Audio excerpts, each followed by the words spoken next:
أعوذ بالله من الشيطان الرجيم بسم الله الرحمن الرحيم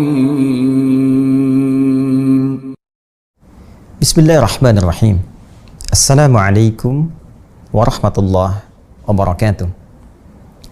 الحمد لله وكفى والصلاة والسلام على رسول الله المصطفى وعلى آله وصحبه ومن وافى. Waba'd. Setiap hari kita ikrarkan Alhamdulillahi Rabbil Alamin. Segala puji hanya milik Allah, Rabb yang menjaga, merawat, dan menata, menguasai seluruh semesta tanpa kecuali. Di antara bentuk penjagaan Allah kepada semesta ini yang melahirkan maslahat sekaligus bentuk kasih sayang terhadap seluruh hambanya adalah dengan mengatur cuaca yang melahirkan manfaat, keberkahan, kebaikan, baik bagi tetumbuhan, tanah, manusia, atau bahkan alam seluruhnya. Terkadang kita dapati panas, dingin, bahkan hujan. Pada bagian yang terakhir ini, yaitu tentang hujan, ada yang sangat menarik. Ada 3 hal yang kita bisa baca, baik dalam uraian ayat-ayat Al-Quran, hadis-hadis Nabi Muhammad SAW, ataupun juga riwayat yang sampai kepada kita, atau bahkan sekedar membaca fenomena alam sebagai bukti otentik tafsiran dari ayat Al-Quran dan hadis-hadis Nabi Muhammad SAW. Kita temukan ada 3 keadaan yang melekat kepada ketentuan hujan yang telah Allah tetapkan. Yang pertama, ada jenis hujan yang Allah turunkan demi memberikan kesuburan kepada tanah-tanah itu supaya gembur, kemudian melahirkan tetumbuhan yang baik, yang bisa memberikan fasilitas kenyamanan bagi tetumbuhan untuk tumbuh, berkembang, berbunga, dan berbuah, sehingga hasilnya bukan hanya bisa dinikmati oleh kita dengan pandangan yang menyenangkan, tetapi juga bisa dikonsumsi hal-hal yang positif yang dapat menguatkan. Bisa ditemukan di Quran surah kedua Al-Baqarah di ayat yang ke-22.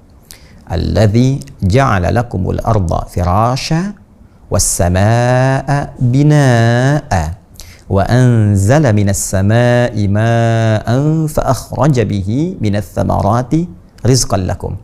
Dialah Allah Subhanahu wa taala yang telah membentangkan bumi ini agar mudah untuk berkehidupan, dan Dia menjadikan langit-langit ini sebagai atap yang tak bertiang, sehingga memudahkan kita bernaung di bawahnya, menatap bintang gemintangnya dengan penuh keindahan.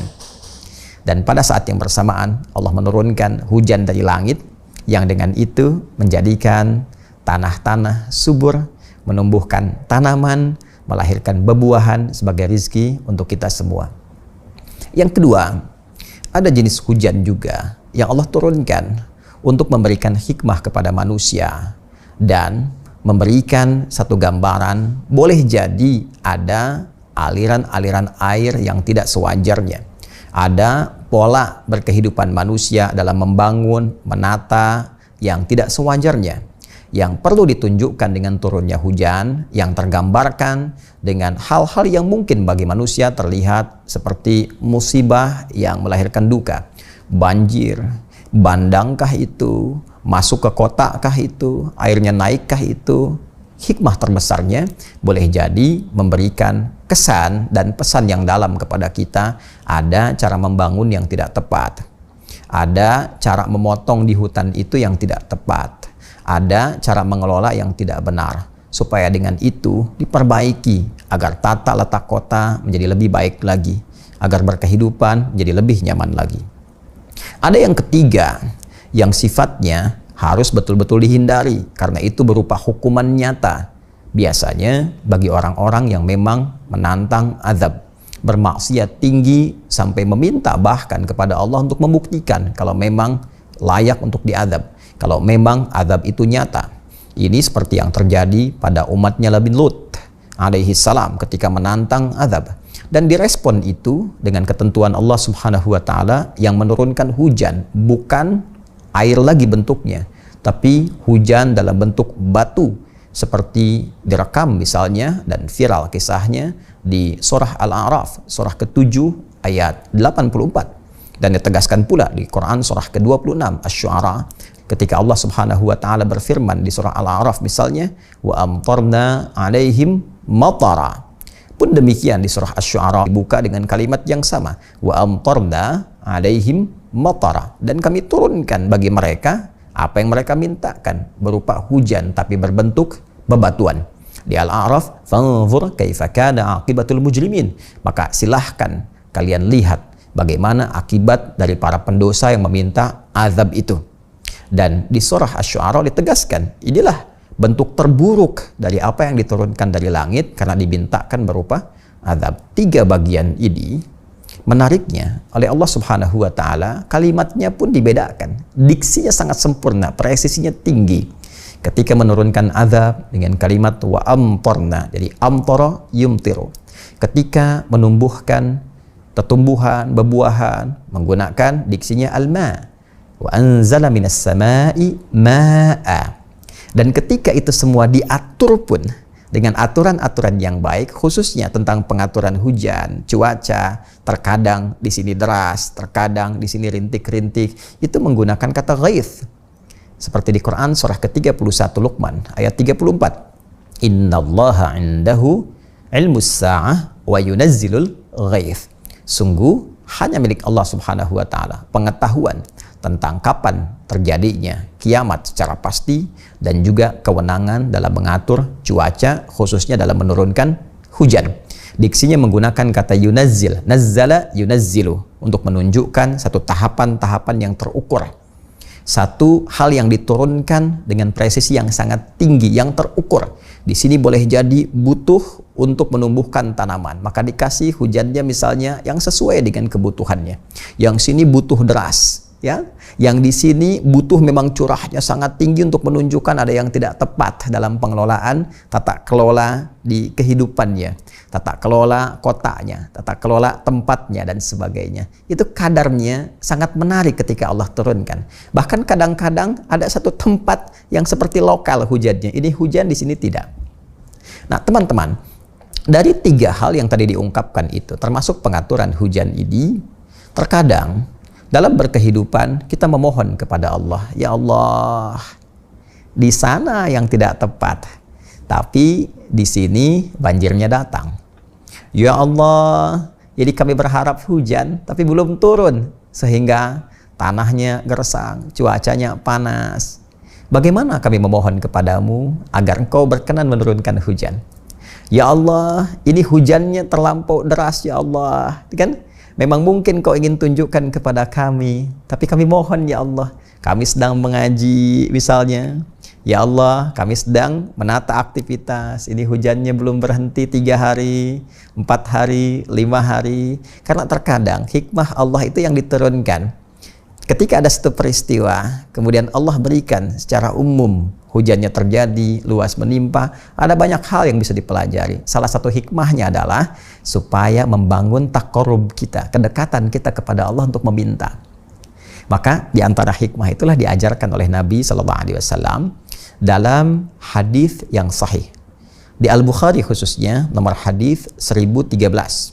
Lebih tepatnya lagi di kitab yang ke-15, topik yang ke-15, Kitabul Istisqa, subbab atau subtopik yang ke-6, ya, di nomor hadis 1013. Kita langsung lihat, ya, ini salah satu jenis cetakan di Sahih Al-Bukhari, ada 3 jilid, ya. Yang 1 jilid juga ada khusus, ini ada syarah singkatnya, sedangkan nanti yang 18 jilid ada juga syarahnya dari Ibnu Hajar Al-Asqalani, dikenal dengan Fathul Bari. Tapi insya Allah tidak akan ada perbedaan. Nomor hadis 1013, ya. Di sini halaman 440, ya. Baik, ya. Yang ini Kitabul Istisqa, jadi topik yang ke-15, subtopik yang ke-6. Babul Istisqa fil Masjidil Jami'. Bab meminta hujan yang dilakukan di Masjid Jami'. Hadis ini, teman-teman, saya akan batasi kepada satu kejadian dulu karena hadisnya cukup panjang. Bagaimana cara meminta kepada Allah bila terjadi hujan deras? Yang sekiranya kita sedang mengerjakan satu aktivitas, misal seperti sedang mengaji yang positif sifatnya, hujannya deras sehingga berpotensi misalnya ya mengajinya tidak sempurna, bisa basah, kuyup, sedangkan masyarakat yang datang mengaji itu cukup banyak misalnya. Ya, maka di sini diajarkan cara memohon kepada Allah agar sekiranya bisa memalingkan hujan itu ke tempat yang lain dan tidak menimpa kepada kita yang tengah mengaji, tengah belajar, tengah mendekat kepada Allah, atau kepentingan-kepentingan baik lainnya. Sepanjang itu diridhai oleh Allah Subhanahu wa taala, bukan karena kepentingan maksiat atau yang sia-sia. Maka di hadis ini diajarkan kepada kita, hadisnya dari sahabat Anas bin Malik radhiyallahu taala anhu, di antara sahabat terdekat. Ya, dan beliau termasuk asisten Nabi sallallahu alaihi wasallam. Dikisahkan oleh beliau bahwa satu kali, ini secara singkat saja, datang seorang lelaki di hari Jumat ke masjid Nabi sallallahu alaihi wasallam sedangkan Nabi sedang berkhutbah.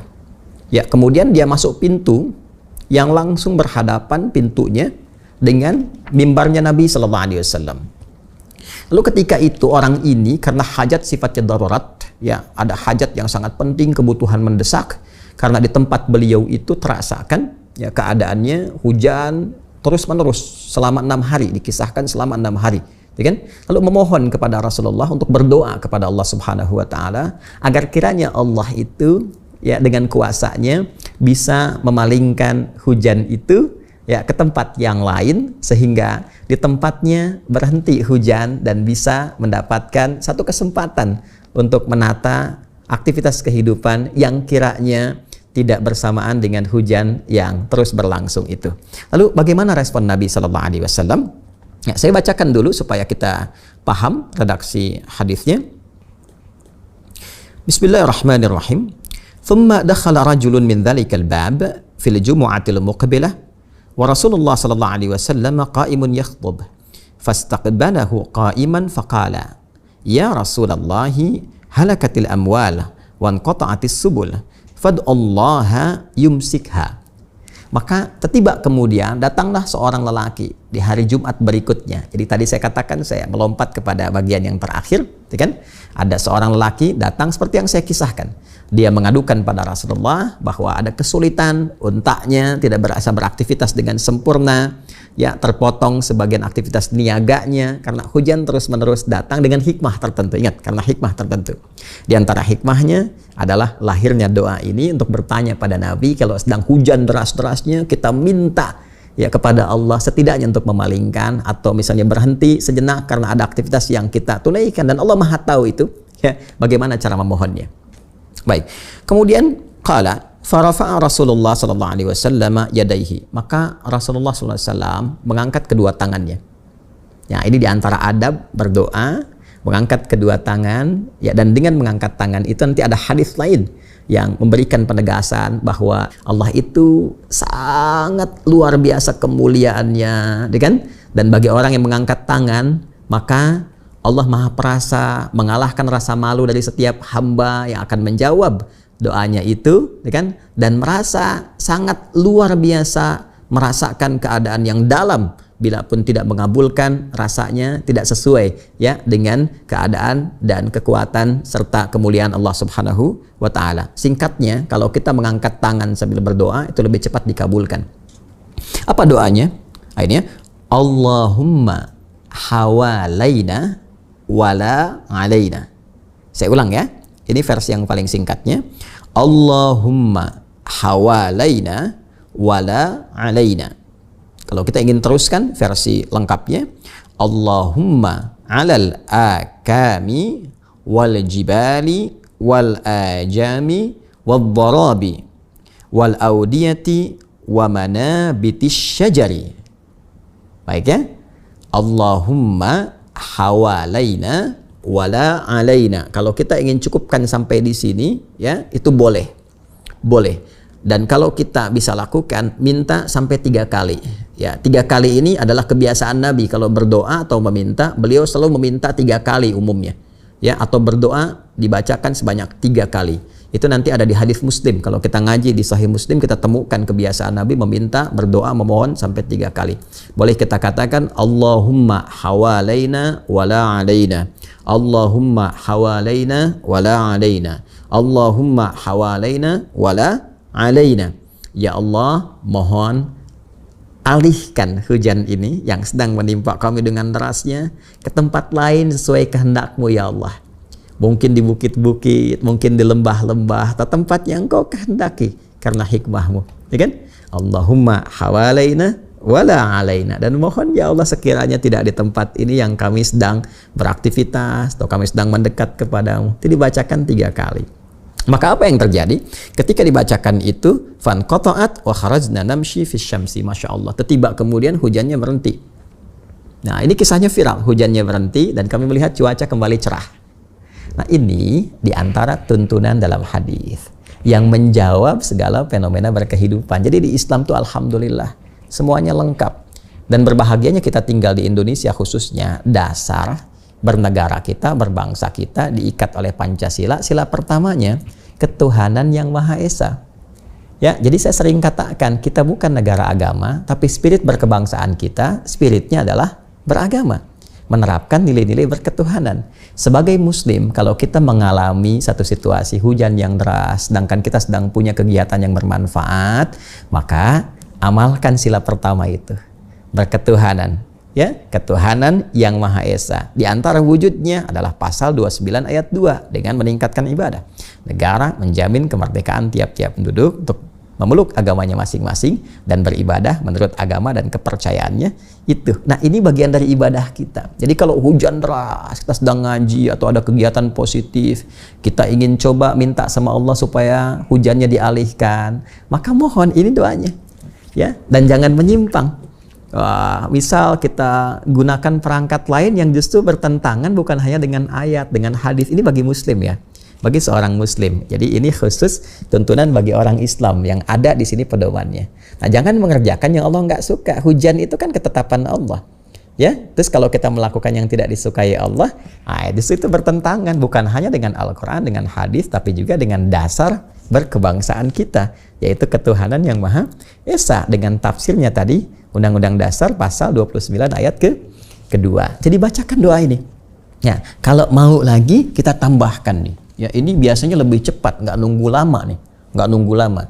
Bacakan yang ini, Allahumma hawalaina wala alaina. Bacakan 3 kali. Allahumma hawalaina wala alaina. Allahumma hawalaina wala alaina. Allahumma hawalaina wala alaina. Kemudian setelah itu kita bertawassul. Ya, kalau mau cepat bisa dengan 2 cara. Satu misalnya dengan Nabi SAW. Ya, kita memohon misalnya Allahumma bihaqqi nabiyyikal Mustafa Sayyidina Muhammad sallallahu alaihi wasallam. Yang kedua bisa dengan menggunakan Al-Qur'an. Karena semua apa yang tadi Allah tetapkan kan di Al-Qur'an ada, di hadis ada. Jadi kita gunakan Al-Qur'an dan juga kita gunakan Nabi yang menyampaikan semua hadis-hadis yang mulia itu sallallahu alaihi wasallam. Ya. Jadi bisa kita katakan misalnya bisa membaca di antara surah-surah Quran misalnya ada Al-Masad. Ya, yang dikenal dengan surah Al-Lahab itu, Tabbat yada abi lahabin wa tab, itu bisa dibacakan. Ya, karena di antara fadilah surah Al-Lahab itu adalah bagaimana kita membangun kedekatan dengan Allah Subhanahu wa taala dalam berketuhanan dan menghindari segala hal yang tidak Allah sukai. Jadi membangun kedekatan dengan Allah, ya, dan menolak segala yang tidak disukainya. Jadi ketika kita sedang mengerjakan aktivitas, misalnya kita sedang ngaji nih, kan ngaji itu membangun kedekatan, ya kan? Ya, sedangkan tiba ketika sedang mengaji misalnya Allah turunkan hujan untuk menguji kita bagaimana mendekat kepada Allah, mintanya seperti apa. Nah, itu boleh misalnya digunakan surah Al-Lahab atau Al-Masad. Bacakan 3 kali juga, Tabbat yada abi lahabin wa tab ma aghna anhu maluhu wa ma kasab, sampai dengan selesai. Bisa gunakan Quran surah 9 At-Taubah ayat 122. Wa ma kana al-mu'minuna liyanfiru kaffa falawla nafara min kulli firqatin minhum ta'ifah liyatafaqahu fid din wal yunziru qaumahum idza raja'u ilaihim la'allahum yahdharun. Bisa baca 3 kali terus sampai selesai. Ya, setelah itu berdoa. Ya, bisa kita pakai bahasa Arab, misalnya Allahumma ya Allah innaka ala kulli syai'in qadir bi rahmatika ya arhamar rahimin wa bihaqqi nabiyyika sayyidina Muhammad sallallahu alaihi wasallam wa bihaqqi qur'anika ya Allah wa bihaqqi hurufihi ya Allah al-ajibah ya, an-nafi'ah, ya mohon. Allahumma ya Allah, ya la tunzil ilaina ya Allah ya arhamar rahimin al-matara fi hadzal waqt ya Allah khina taqarrabna ilaika ya rabbal alamin. Boleh kalau tahu bahasa Arab.